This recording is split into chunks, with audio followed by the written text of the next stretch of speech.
ఈరోజు మన వాక్య ధ్యానాంశము, నీవు నా మార్గములలో నడిచినట్లయితే.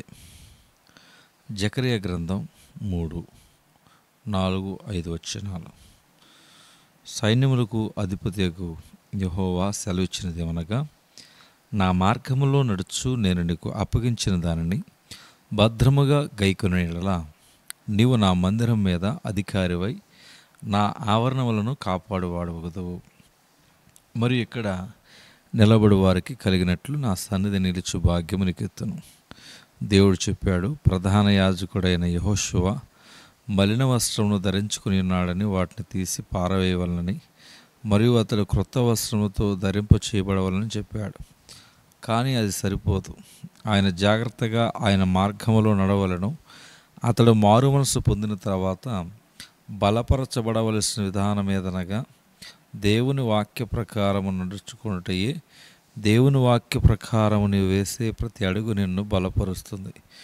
నీవు శుద్ధీకరించబడిన తర్వాత నీలోనున్న పాత మనుష్యుడు చనిపోవడానికి దేవుడు ఏర్పాటు చేస్తాడు. పాత మనుష్యుడు అక్కడే ఉన్నాడు, కానీ అతడు తన శక్తిని బలాన్ని పోగొట్టుకుంటాడు. మారు మనసు పొందిన తర్వాత నువ్వు దేవుని ఆత్మ చేత నింపబడతావు. నిన్ను నీవు దేవుని వాక్యము చేత నింపుకోవాలి. దేవుని వాక్యము ఆత్మయు జీవమై ఉన్నది. నీవు ఈ రీతిగా నింపబడినప్పుడు నీవు దేవుని వాక్యమునకు ఘనతని ఇస్తావు. నువ్వు దేవుని వాక్యమునకు వ్యతిరేకముగా వెళ్ళవు, కానీ దేవుని వాక్యమును నెరవేరుస్తావు. నీవు నా మార్గములో నడుచుచు నేను నీకు అప్పగించిన దాన్ని భద్రముగా కాపాడుకునేటట్లు అయితే అప్పుడు నీవు నా మందిరం మీద అధికారివైందువు. ఆయన తన స్థానము నీకు ఇవ్వాలని కోరుతున్నాడు. ఆయన న్యాయాధిపతిగా ఉన్నాడు. నిన్నును న్యాయాధిపతి చేయాలనుకుంటున్నాడు. మత్తయి సువార్త 19:28. యేసు వారితో ఇట్లనెను, ప్రపంచ పునర్జన్మమందు మనుష్య కుమారుడు తన మహిమగల సింహాసనం మీద ఆసీనుడైనప్పుడు నన్ను వెంబడించిన మీరును 12 సింహాసనముల మీద ఆసీనులై ఇశ్రాయేలు 12 గోత్రముల వారికి తీర్పు తీర్చుదురు. శిష్యులు క్రీస్తును నమ్మటం మట్టుకే కాదు, కానీ ఆయనను వెంబడించారు. మారు మనసు పొందినప్పుడు కొండ మీది ప్రసంగములు వివరించబడిన రీతిగా జీవం మీలో చిన్నదిగా ఉన్నది లేక శక్తిమంతముగా ఉన్నది. ఒక గొప్ప వృక్షము యొక్క జీవము ఒక చిన్న బీజమునందునట్లుగా ఈ గొప్ప నూతన జీవము కూడా మారు మనసు పొందినప్పుడు మీలో ఉన్నది.